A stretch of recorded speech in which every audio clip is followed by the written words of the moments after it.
విశాఖ జిల్లాలో QR code ఆధారిత smart ration కార్డుల పంపిణీ కార్యక్రమాన్ని ఎంబీపీ కాలనీ అప్పు ఘర్ చౌక్ ధరల దుకాణం వద్ద జిల్లా కలెక్టర్ ఎంఎన్ హరేంద్ర ప్రసాద్, విశాఖ తూర్పు శాసనసభ్యులు వెలగపూడి రామకృష్ణబాబుతో కలిసి ప్రారంభించారు. రేషన్ డిపో పరిధిలోని లబ్ధిదారులకు స్మార్ట్ రేషన్ కార్డుల పంపిణీ చేశారు.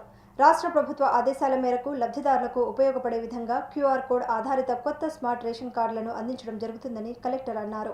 ఈ కార్డులో కుటుంబ పెద్ద ఫోటోతో పాటు కుటుంబ సభ్యుల వివరాలన్నీ క్రోడీకరించి ఉంటాయని, రేషన్ డిపోలో డీలర్ల వద్ద స్కాన్ చేసిన వెంటనే వివరాలన్నీ తెలుస్తాయన్నారు. ప్రభుత్వ ఆదేశాలకు అనుగుణంగా ఆగస్టు 31వ తేదీ వరకు సచివాలయ సిబ్బంది ఇంటింటికి వెళ్లి కార్డుల పంపిణీ చేస్తారని అన్నారు. తిరిగి సెప్టెంబర్ 15 నుండి సచివాలయ సిబ్బంది ఇంటింటికి పంపిణీ చేయడం జరుగుతుందన్నారు. ఈ అవకాశాన్ని రేషన్ కార్డుదారులు సద్వినియోగం చేసుకోవాలని కలెక్టర్ కోరారు.